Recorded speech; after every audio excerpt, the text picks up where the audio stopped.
Please welcome the Congresswoman from the 4th District, Gwen Moore. Woo! Boy, that was a long catwalk. Holla, holla, holla! Well, I'm gonna break some rules here today. I'm gonna talk about stuff you ain't supposed to talk about. You're supposed to never talk about God. I heard that. You're never supposed to talk about religion. And you're never supposed to talk about politics. And I'm gonna talk about all three of them today. I'm gonna talk about God because I'm telling you, no matter what faith you are, even if you're a person of no faith, all of us understand the concept of love and the concept of loving our neighbor, which is scriptural.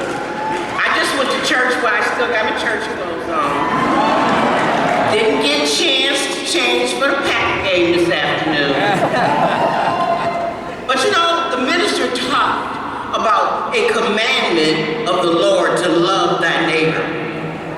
And so therefore, I'm going to ask you all to do something. And I'm going to ask you all, because I know all of y'all are voters, but I'm going to ask you to love your neighbor. And I'm going to ask each and every one of you to be brave and to reach out to someone that you know is not intending to vote or may not vote. They're eligible to vote, and take the risk to show them some love. Say, you know what? I love you. That's why I want you to have your pension that you deserve, that not a single Republican in the United States of America voted for.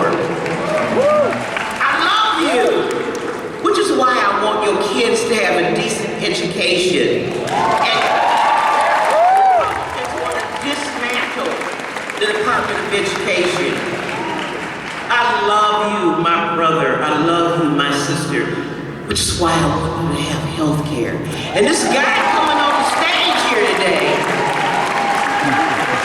this dude with the funny name here, is a person who delivered the Affordable Care Act.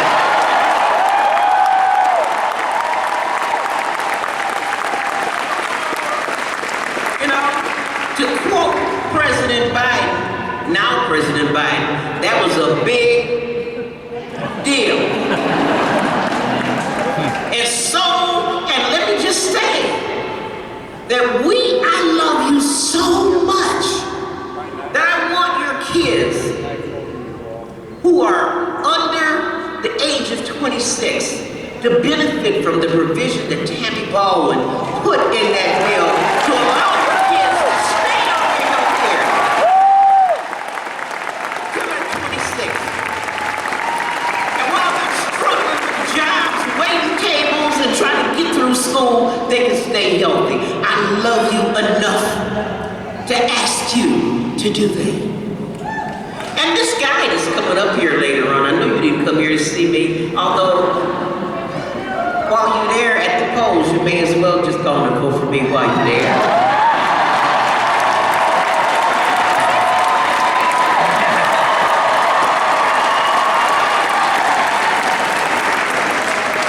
This guy talking about hope and change, he actually did more than hope. He changed stuff.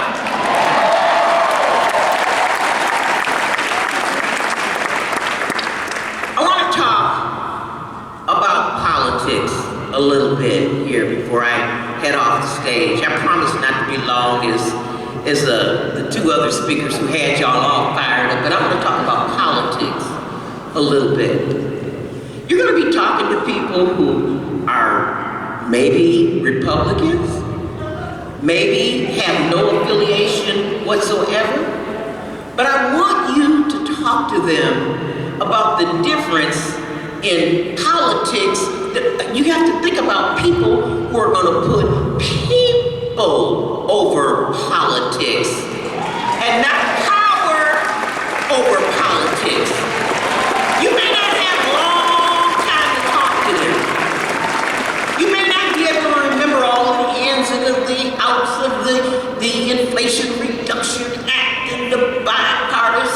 infrastructure bill, which wasn't really bipartisan, y'all. About 2 people voted for it. The other side. You may not be able to talk to them about the largest contribution and investment in climate action. You can't get into all of that while you're watching the Packers and the Lions. But you can get that in there. My brother, my sister, I love you. And I think that you as a person deserve someone who's going to put people over politics.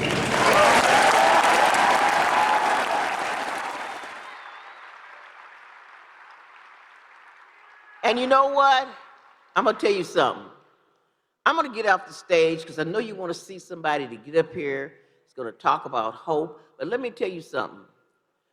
A new love language that I hope you learn is that I love you, my brother and sister. That's why I want you to vote. Vote. Vote and show your love for your neighbor, show your love for your family, and show your love for your country.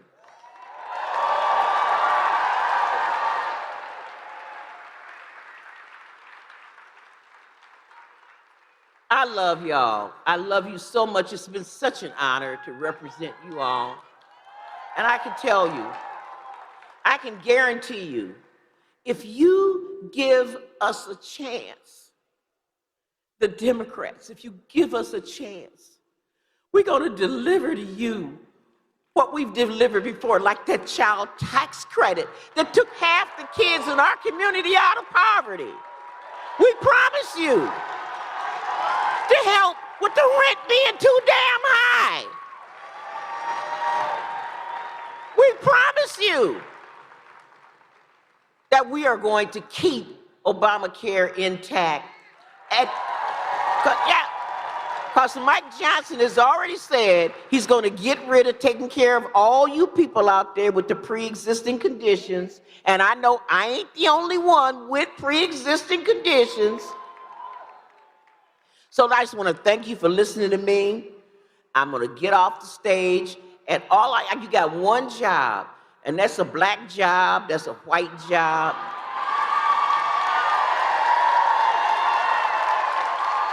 It's a Jewish job, Mexican and a Puerto Rican job, by the way.